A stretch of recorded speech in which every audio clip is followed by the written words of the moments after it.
জুলাই সনদ নিয়ে সুখবর দিলেন আলী রিয়াজ। এবং সর্বশেষ জানাবো, একনেক সভায় ৮,১৪৯ কোটি ৩৮ লাখ টাকার ১২ প্রকল্প অনুমোদন। শুনছিলেন সংবাদ শিরোনাম, এবারে বিস্তারিত। জুলাই সনদ নিয়ে সুখবর দিলেন আলী রিয়াজ। জাতীয় ঐক্যমত্য কমিশনের সহসভাপতি অধ্যাপক আলী রিয়াজ জানিয়েছেন, আগামীকালের মধ্যে সব রাজনৈতিক দলকে জুলাই সনদের খসড়া দেওয়া হবে। তিনি বলেন, কমিটমেন্টের জায়গাগুলোর একটা খসড়া কমিশন তৈরি করেছে। কমিশন আগামীকালের মধ্যে সব রাজনৈতিক দলের কাছে পাঠাবে বিবেচনার জন্য। সকালে রাজধানীর ফরেন সার্ভিস একাডেমিতে রাজনৈতিক দলগুলোর সঙ্গে কমিশনের বৈঠক শুরু হলে তিনি একথা জানান। খসড়া নিয়োগ কমিশনে আর আলোচনা করা হবে না জানিয়ে তিনি বলেন, এগুলো শব্দের ব্যাপার, যদি বড় রকমের মৌলিক কোনো আপত্তি ওঠে তাহলে আমরা ফ্লোরে আনবো, না হলে আনবো না। আপনারা যদি মতামত দেন, সেগুলোকে সন্নিবেশিত করে চূড়ান্ত সনদের প্রাথমিক বক্তব্যগুলো থাকবে, প্রক্রিয়াটাও থাকবে এবং কমিটমেন্টের যে জায়গাগুলো সেগুলোও থাকবে।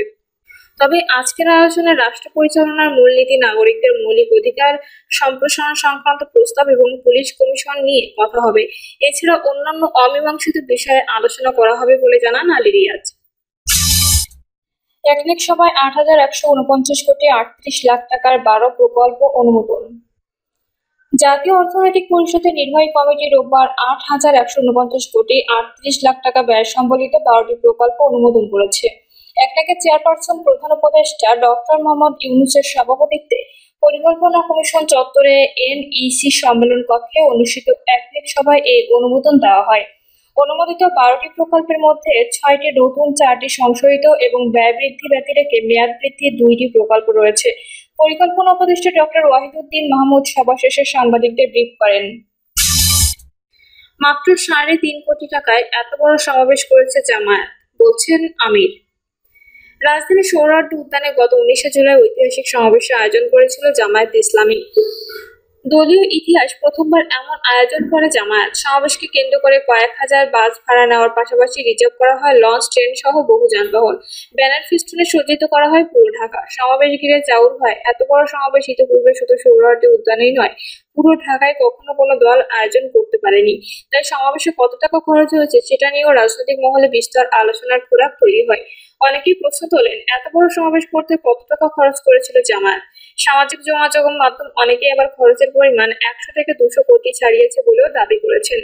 সমাবেশে খরচের বিষয়টি নিয়েই খোলাসা করেছেন জামায়াতের আমির ডক্টর শফিকুর রহমান। রাজধানীর চীন মৈত্রী সম্মেলন কেন্দ্রে রোকন সম্মেলনের আয়োজন করেছিলেন ঢাকা মহানগর দক্ষিণ জামায়াত ইসলামী। রোকন সম্মেলনে জামায়াত আমির ডক্টর শফিকুর রহমান বলেন, এত বড় সমাবেশ হয়ে গেল, আমরা কি কোথাও চাঁদা তুলতে বলছি কাউকে? বলিনি। আমরা নিজেরাও কারো কাছে চাঁদা চাইনি। এমনকি বিশ্লেষণ করে ১০০ কেউ ২০০ কোটি। আপনারা শুনবেন কেন্দ্রের কত খরচ হয়েছে। অবশ্যই রোকন হিসেবে আপনাদের শোনার অধিকার আছে। এই পরিমাণটা আমার ধারণা ছিল ৩.৫ কোটিতে আটকাতে পারবো। একটু এদিক সেদিক হবে, এটা ৩.৫ কোটি পর্যন্ত পৌঁছবে, এর বেশি নয়। আলহামদুলিল্লাহ। এখন যার যে বিশ্লেষণ করার করতে থাকুন, তাতে আমাদের আসা যায় না কিছুই। সম্মেলনে জামায়াত আমির বলেন, ৫ই আগস্টের পর বড় বড় ব্যবসায়ীরা আমাদের কাছে টাকার বস্তা নিয়ে আসছে।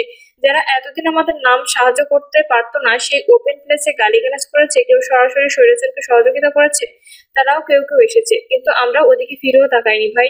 আমরা ওদিকে তাকালে আমাদের রুহানিয়াত ধ্বংস হয়ে যেত। তিনি বলেন, আঠার মতো লেগেছিল কেউ কেউ। ১ কাপ চা খাওয়ার দাওয়াত, পারলাম না বলে ৫ মিনিটের জন্য আসবো ওনার বাসায় চা খেতে পারি। এটাও যখন সাড়া দিতে পারলাম না, তখন বিশাল অঙ্কের প্রস্তাব দিয়ে পাঠিয়ে দিয়েছে। ধৈর্য ধারণ করেছি, আল্লাহকে ভয় করেছি। বিভিন্ন হেলিকপ্টারের মালিক এসে বলেছেন, এখন থেকে যখন লাগবে বলবেন, বলার সঙ্গে সঙ্গে পেয়ে যাবেন।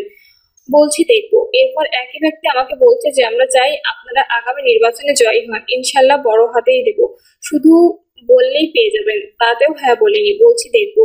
এরকম যাই অফার দিয়েছে নিজের জ্ঞান বুদ্ধি অনুযায়ী। প্রথমে তাদের ব্লাড সুগার দেখেছি, সুগার ঠিক আছে কিনা। এরপর আলট্রাসাউন্ড করেছি, ভেতরে পার্টস ঠিক আছে কিনা। সন্দেহ হলে সিটি স্ক্যান করা হয়েছে, এনজিওগ্রাম ও শেষ পর্যন্ত MRI করে যখন নিশ্চিত করেছি ভেজাল, তখন বলেছি কালু সালাম। আমরা বিশ্বাস করি যারা ইমানদার তাদের দোয়া আমাদের সব ঘাটতি পূরণ করবে ইনশাল্লাহ। তিনি বলেন, এখন ১ সপ্তাহ যা খরচ হয় তা আগে ২ মাসের সংগঠন খরচ করতো না। অতীতে নির্বাচনের সময় আমাদের ঋণ হয়েছে, নির্বাচনের পর সেই ঋণ আমরা অনেক কষ্ট করে পরিশোধ করেছি।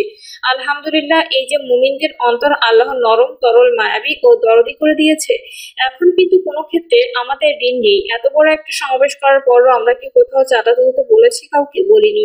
আমরা নিজেরাও কারো কাছে চাঁদা চাইনি। যদিও এখন কেউ বিশ্লেষণ করে 100, কেউ 200 কোটি। তিনি বলেন, আমরা এই ঢাকার বড় সমাবেশ ঠিক করেছি দুটি কারণে। একটি হচ্ছে 5ই আগস্টের পর অনেক দল বড় বড় সভা সমাবেশ করেছে। আমরা অস্থিরতা দেখাইনি, জনগণের দেখার প্রয়োজন ছিল জামায়াত ইসলামী আগামীর জন্য কতটা প্রস্তুত। এই প্রস্তুতির ছোট্ট নমুনা এই সমাবেশ। এই সমাবেশ করতে আমরা জান কোরবানি করে ফেলিনি। জামায়াত ইসলামীর আমির বলেন, 30 থেকে 35টা আসনে নির্বাচন করার সময় আমরা যে পরিশ্রম, আর্থিক কোরবানি ও পেরেশানি করেছি, এখন যদি তার 10 গুণ আসনে নির্বাচন করতে হয় তাহলে এর 10 গুণ বাড়াতে হবে ইনশাল্লাহ। জামায়াত ইসলামীর আমিরের এমন বক্তব্য উপস্থিত টুকুনরা ইনশাল্লাহ বলে সমন্বয়ে সহযোগিতা অবারিত রাখার সম্মতি জানান। চাঁদাবাজি কিংবা সন্ত্রাসকারী করবেও না। জামায়াত দল নিয়ন্ত্রণ করেছে, দেশও নিয়ন্ত্রণ করতে পারবে। যারা দলে নিয়ন্ত্রণ করতে পারে না তারা দেশে শান্তি শৃঙ্খলা বজায় রাখতে সার্বিক পরিস্থিতি নিয়ন্ত্রণ করতে পারবে না। অবশেষে জানা গেল জামায়াতের সমাবেশে খরচের পরিমাণ। রাজধানীর সোহরাওয়ার্দী উদ্যানে গত 19 জুলাই সবচেয়ে বড় জাতীয় সমাবেশ করে বাংলাদেশ জামায়াত ইসলামী। সমাবেশকে কেন্দ্র করে কয়েক হাজার বাস ভাড়া নেওয়ার পাশাপাশি রিজার্ভ করা হয় লঞ্চ, ট্রেন সহ বহু যানবাহন। ব্যানার ফেস্টুনে সজ্জিত করা হয় পুরো ঢাকা। তাই অনেকে মনে প্রশ্ন, এত বড় সমাবেশ করতে কত টাকা খরচ হয়েছিল জামায়াতের? সোশ্যাল মিডিয়ায় অনেকেই আবার খরচের পরিমাণ 100 থেকে 200 কোটি ছাড়িয়েছে বলেও দাবি করেছেন। অবশেষে বিষয়টি নিয়ে কথা বলেছেন খোদ জামায়াতের আমির ডক্টর শফিকুর রহমান। নির্বাচনের জন্য এখনো দাবি জানাতে হয়, এটা দুর্ভাগ্যের, বললেন লায়ন ফারুক। ন্যাশনাল লেবার পার্টির চেয়ারম্যান ও 12 দলীয় জোটের অন্যতম শীর্ষ নেতা লায়ন মোহাম্মদ ফারুক রহমান বলেছেন, গণতন্ত্র ও মানুষের ভোটাধিকারের জন্য আমরা দীর্ঘ 15 থেকে 16 বছর রাজপথে আন্দোলন সংগ্রাম করেছি। ফ্যাসিবাদী আওয়ামী সরকারের পতন হয়েছে, এরপর এখনো আমাদের নির্বাচনের জন্য দাবি জানাতে হয়, এটা আমাদের জন্য দুর্ভাগ্যের।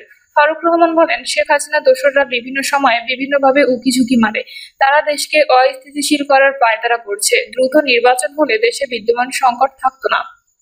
তাই সরকারের উচিত অবিলম্বে জাতীয় নির্বাচনের সুনির্দিষ্ট তারিখ ঘোষণা করা। যদি নির্বাচন বিলম্বিত হয় সংকট আরো বাড়বে, যা দেশবাসীর জন্য সুখকর হবে না।